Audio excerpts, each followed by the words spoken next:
do that like a director. This is very good, but I that's have because directed. I know you've directed, and we'll talk about But I that. didn't like it. Hello, kids.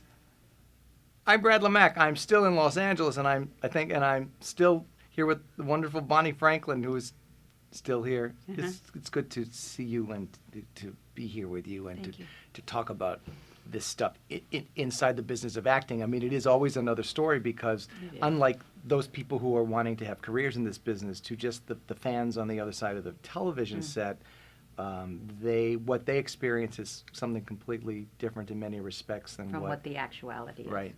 I'm reading, as we're here talking, Michael J. Fox's new book, and he was talking about his personal struggles of dealing with just managing his illness with Parkinson's disease while still taking on this commitment of doing this weekly television series, and that he was so cognizant of what they were seeing at home versus what his limitations were and what he was able to and how accomplish. not to maintain that image in a way. He's very brave, interesting man and terrific man, I think. You came out of a great career working actress in theater and got cast to star in your own television series, One Day at a Time, which ran 9 years on CBS. Right.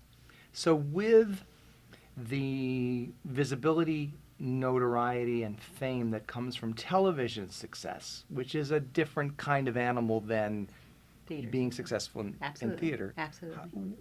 Were you prepared for that? How was that television fame different for you?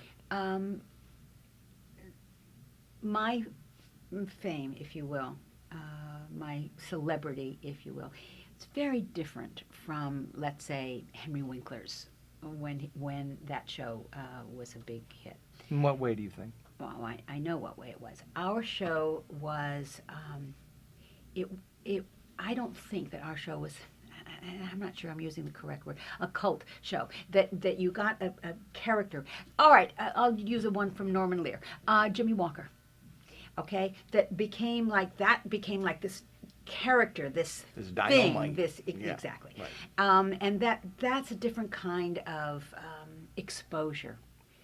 Our show was really a piece, we tried anyway, a piece of theater that we did every week. In front of a live studio audience. In front of a live studio, hopefully not a dead studio audience. In front of a live, I always thought that was the stupidest way to do it. In front of a studio audience, yes, right. That hopefully responded. And so... and seen. And sometimes we were really able to have a show that ran absolutely for the first 15 minutes or 12 and a half or 13, whatever it was, with a break, and then continued. And sometimes we were able to just go through depending on how the script was written. And the fame that came with that was it's very interesting. It wasn't, people really liked us. They didn't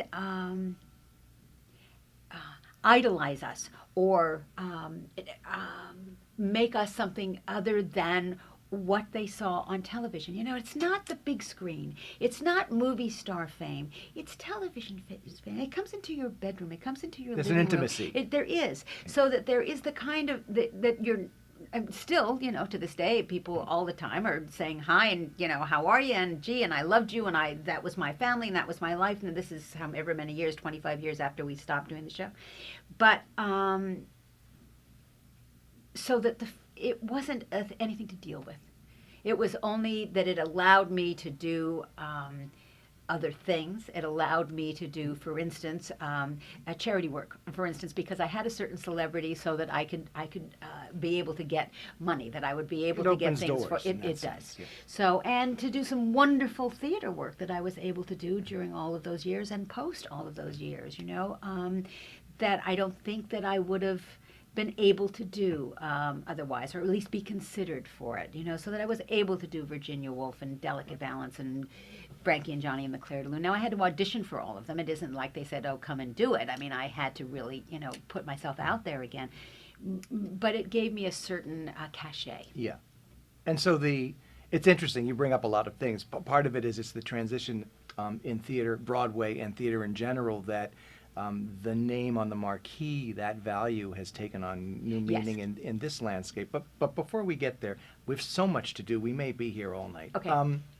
So that's very interesting that you said that about just the adjustment to to the visibility? There was never a discomfort in it? There was never. Actually, people were always very nice and continue to be. Yeah. I mean, people really liked us. And so it you know, it wasn't like, whoa, oh my God. Maybe Valerie got some of that with Eddie. Valerie Berdelli and Eddie Van Halen. Right. But more for Eddie than for Valerie because it was a rock star. So that's Yeah. a different kind of celebrity. It's just different. It's just different. And people have always been very nice. The other night at dinner, I mean, it's odd. I mean, you know, people, all of a sudden, this woman showed up. Oh gosh, I just love you. Can I take a picture of you? And all of a sudden, her girlfriend was sitting on the other side and went, well, yeah, okay. But I mean, it was just, I'm sorry to disturb you. Okay, but can we take it?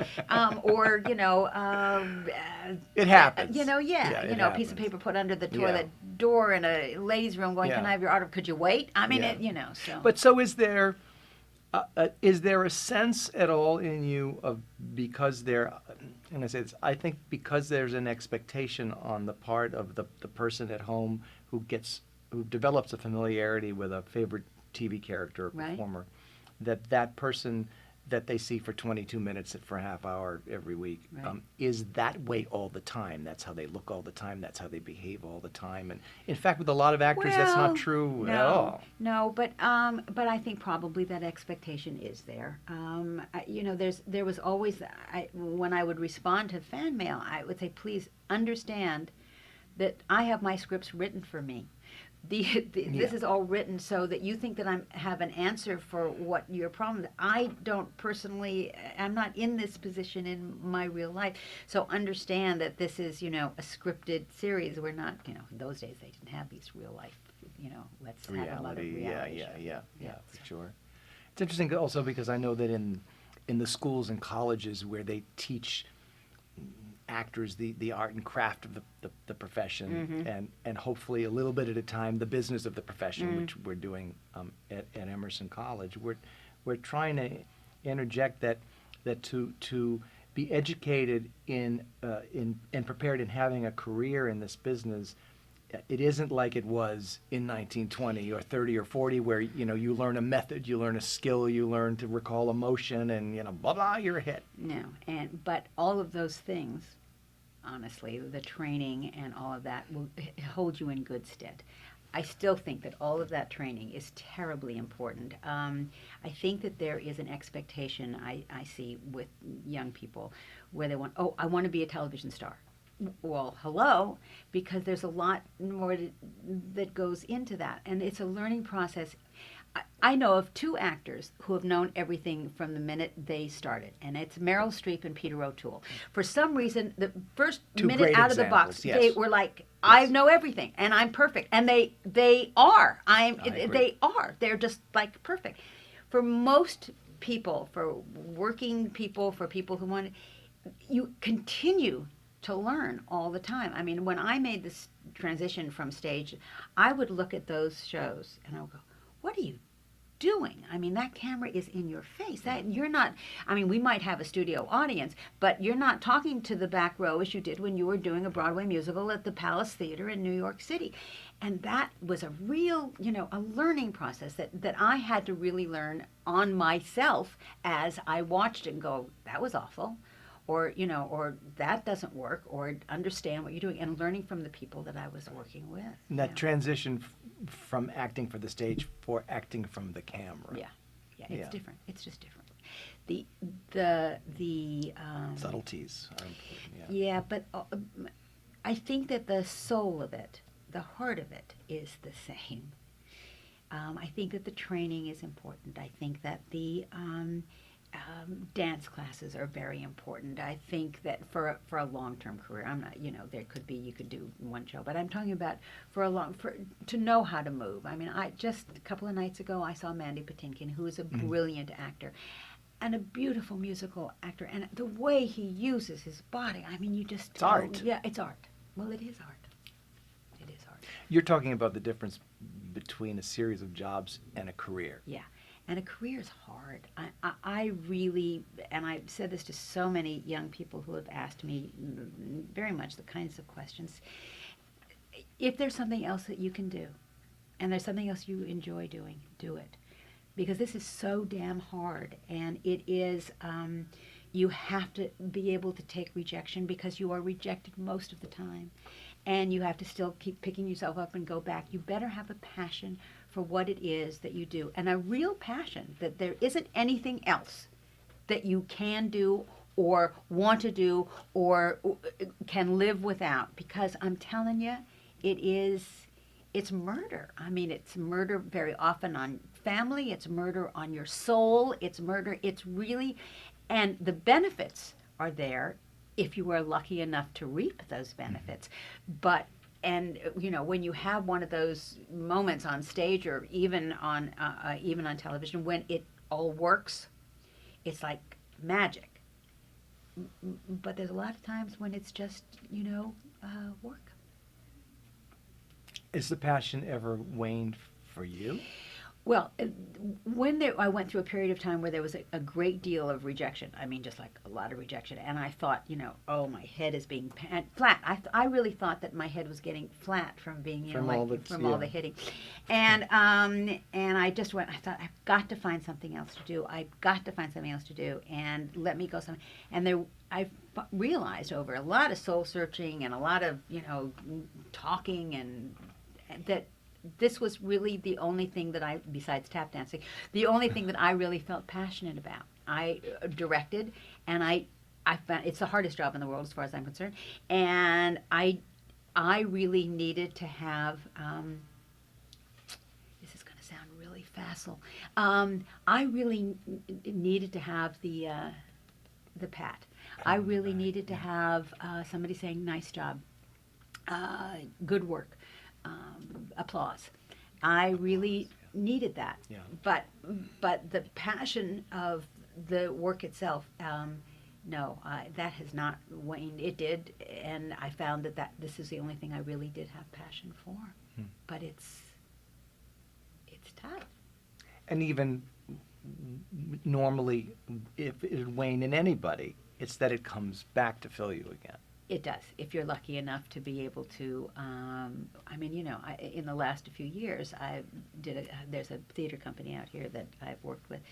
CCAP, which we will talk about. That's yes. another thing. But this is the theater in Ventura, the Rubicon Theater, and I was a able wonderful to do theater. Wonderful theater, and I was able to do Brian Friel's Dancing at Lunasa, and also A Delicate Balance, Albie's Delicate Balance. And to be able to do that kind of work, which is just, again, really, really hard and so fulfilling, is just, a pleasure in my older years. Yeah, the challenges don't get easier, No. but you embrace them differently? I think that, I think it's very hard for most women as they get older, if in television. I think that the roles in theater, if you are lucky enough to be able to play them, are great as you get older. I mean, are great as you get older. The roles are fabulous, and I'm a much better actress now than I ever was, 20 years ago, no question. There's no question.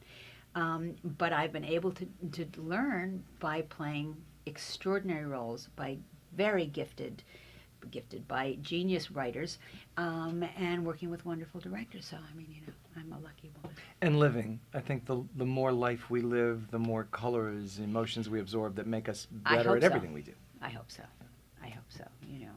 There's a whole life out there. It's very interesting. Very often certainly in theater, and in long-running television things, well, you tend to make families of the company that you are with, and certainly on One Day at a Time. I mean, we were with each other for 9 years, so we really, spent a great deal of time with each other, so there's still that bond that will never be broken. But I've always been lucky in that I've had a very solid family, real family, sisters and brothers and folks and husband and dogs and grandchildren and all that. So my going towards acting and theater and so forth was not to find a family, where I think that a lot of people find that path, go towards that path to fill that void. Which is a little dangerous, actually, I think. You've made a liar out of me, actually, because I told them we were going to talk about applause. Okay, sorry. But this was not that that's not. I mean, Yeah. can we? Sure. I'm here. I have water. I'm fine. Is that what that is in that cup? Because you're very relaxed, and I Yeah.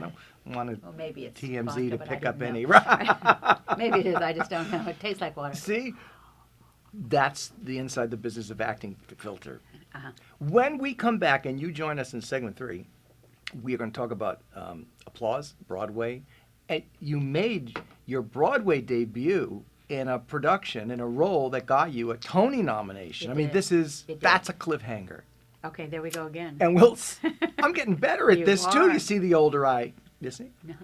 Bonnie Franklin is here. I'm Brad LeMac, and we are both in Los Angeles inside the business of acting, talking about stuff. And we'll look for you in segment 3.